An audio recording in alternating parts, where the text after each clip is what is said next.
بسم اللہ الرحمن الرحیم۔ بعض افراد نے ایک مرتبہ حضرت ابو بکر صدیق رضی اللہ تعالیٰ عنہ سے سوال کیا، ایک شخص نے ایک دن صبح کے وقت ایک عورت سے شادی کی تو اس عورت نے اسی رات ایک بچے کی ولادت ہوئی۔ کچھ دن بعد اس آدمی کا انتقال ہو گیا تو ماں اور بچے دونوں نے اس شخص کی وراثت میں سے حصہ پایا، بتائیں یہ کس طرح ممکن ہے؟ حضرت ابو بکر صدیق رضی اللہ تعالیٰ عنہ جواب دینے سے قاصر رہے۔ حضرت علی نے اس موقع پر فرمایا، اس شخص نے اپنی کنیز کے ساتھ ہم بستری کی تھی جس کی وجہ سے وہ حاملہ ہو گئی تھی۔ جب فضائے حمل کا وقت قریب آیا تو اس نے کنیز کو آزاد کر دیا اور صبح کو اس سے شادی کر لی۔ جب مغرب کا وقت قریب ہوا تو بچے کی ولادت ہوئی، لہٰذا جب اس شخص کا انتقال ہوا تو عورت اور بچے نے وراثت میں سے حصہ پایا۔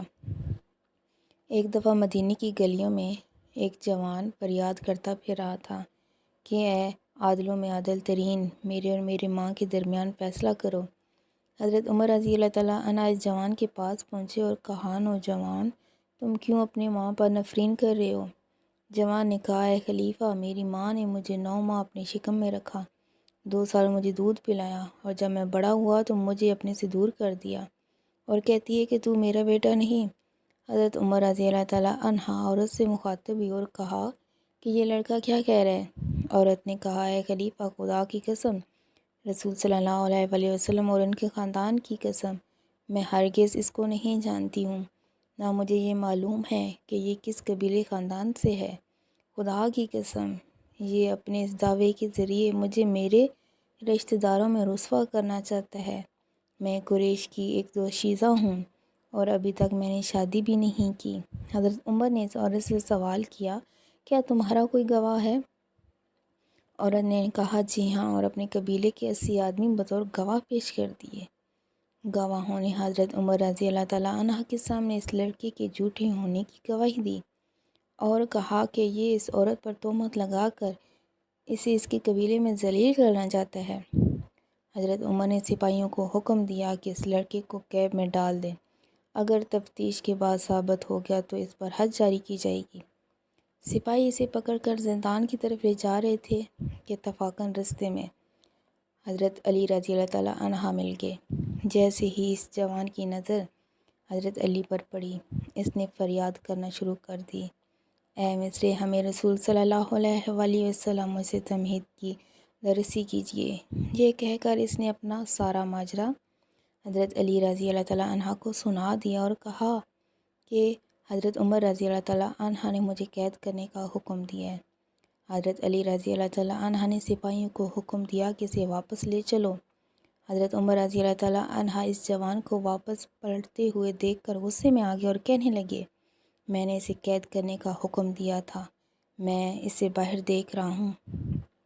سپاہیوں نے کہا، اے خلیفہ، علی ابن ابی طالب نے ہمیں اسے واپس پلٹنے کا حکم دیا ہے اور ہم نے خود آپ کی زبان سے سنا ہے کہ اگر ہرگز علی ابن ابی طالب کے فرمان سے سراپیجی نہ کرنا۔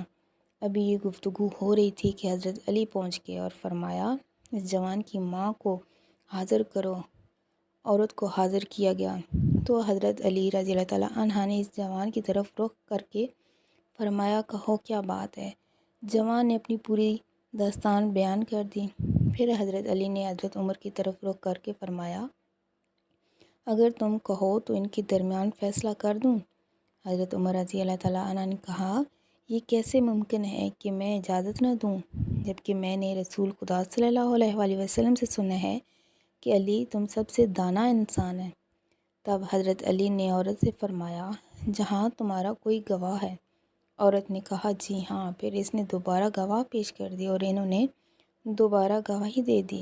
پھر حضرت علی نے فرمایا، ان کے درمیان ایسی قضاوت کروں گا جس سے خدا و عالم خوش ہو جائیں گے، ایسی قضاوت جو اپنے پیارے رسول اکرم صلی اللہ علیہ وآلہ وسلم سے سیکھی ہے۔ اس کے بعد عورت سے فرمایا، کیا تمہارا کوئی ولی سرپرست ہے؟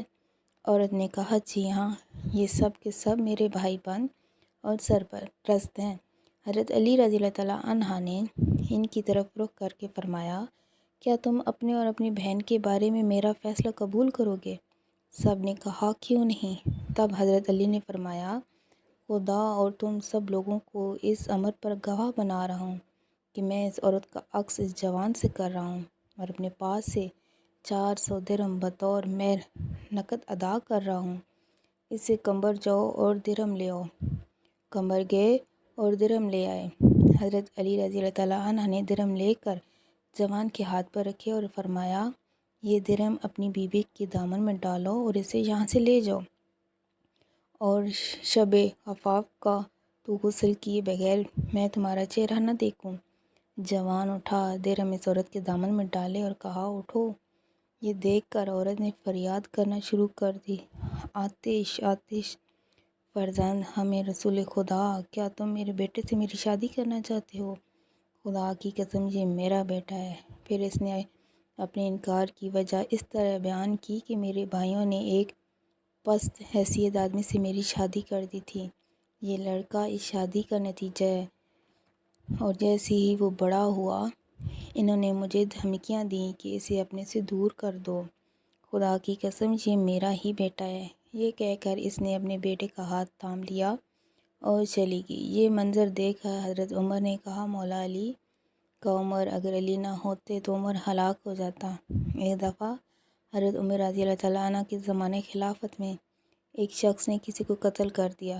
حضرت عمر کے حکم پر قاتل کو مقتول کے باپ کے حوالے کر دیا گیا تاکہ وہ اس سے قصاص لے کر اس شخص نے قتل کو تلوار سے دورس پہ لگائی اور خیال کیا کہ وہ مر گیا، لیکن در حقیقت وہ قتل نہیں ہوا تھا، اور اس کے رشتہ دار اس کی مردہ بدن کو اٹھا کر گھر لے گئے اور لے جا کر اس کی خوب مرہم پٹی کی تو وہ 6 ماہ میں تندرست ہو گیا۔ ایک دن مقتول کے باپ نے اسے دیکھ لیا، فوراً اسے گریبان سے پکڑ کر حضرت علی کے پاس لے آئے۔ حضرت عمر نے دوبارہ اس کے قتل کا فرمان جاری کر دیا۔ راستے میں قتل کی نظر حضرت علی رضی اللہ تعالیٰ عنہ پر پڑی۔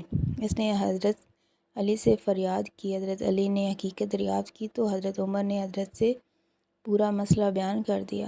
حضرت علی نے بات سن کر فرمایا، کیا قاتل سے دوبارہ قصاص لوگے؟ حضرت عمر حیرت زدہ ہوئے اور خاموش ہو گئے۔ پھر مقتول کے باپ سے فرمایا، کیا تم نے اپنے بیٹے کا قصاص نہیں کیا؟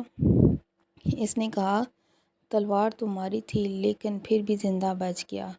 اب آپ یہ فرماتے ہیں کہ میرے بیٹے کا خون رائیگاں ہو گیا۔ حضرت نے فرمایا، اس کا خون رائیگاں نہیں ہو گیا، لیکن تم نے جو اس کے 2 تلوار کے زخم لگائے ہیں ان کا اس قصاص لینا دو، پھر اسے قتل کر دینا۔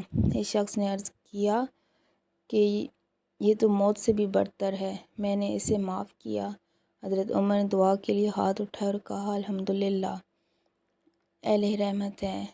اس طرح جب حضرت عمر تخت خلافت پر برجمان ہوئے اور تمام امور سنبھال لیے تو ایک دن ان کے سامنے ایک ایسے بچے کو لایا گیا جس کے 2 سر، 2 شکم، 4 ہاتھ اور 2 پیر تھے۔ ان سے سوال کیا گیا وہ یہ فیصلہ کریں کہ یہ ایک انسان ہے یا 2 تاکہ اس کی میراث معین کی جائے۔ حضرت عمر اس وقت یہ ایسی چیز دیکھ رہے تھے کہ انہوں نے اسے قبل کبھی نہ دیکھی تھی، یعنی اوپر سے 2 آدمی اور نیچے سے ایک، لہٰذا کچھ نہ کہہ سکے۔ چنانچہ حضرت علی رضی اللہ تعالیٰ عنہ کی طرف رجوع کیا گیا۔ حضرت علی نے اسے دیکھ کر فرمایا، دیکھو جب یہ سو جائے اور کوئی آواز بلند ہو تو دیکھو کہ ایک سر بیدار ہوتا ہے یا دونوں۔ اگر ایک ساتھ بیدار ہوئیں تو ایک آدمی ہے، اگر ایک بیدار ہوا اور دوسرا سوتا رہا تو پھر یہ 2 آدمی ہیں۔ حضرت عمر رضی اللہ تعالیٰ عنہ نے ایک ایسی عورت کو زنا کے الزام میں سنسار کرنے کا حکم دیا جس نے 6 مہینے میں ایک بچے کو جنم دیا۔ مورخین سنسار کرنے کے لیے لے جا رہے تھے۔ حضرت علی رضی اللہ تعالیٰ عنہ وہاں پہنچ گئے اور فرمایا، ہرگز اس عورت کو سنسار نہ کرو، وہ بے جرم و بے خطا ہے۔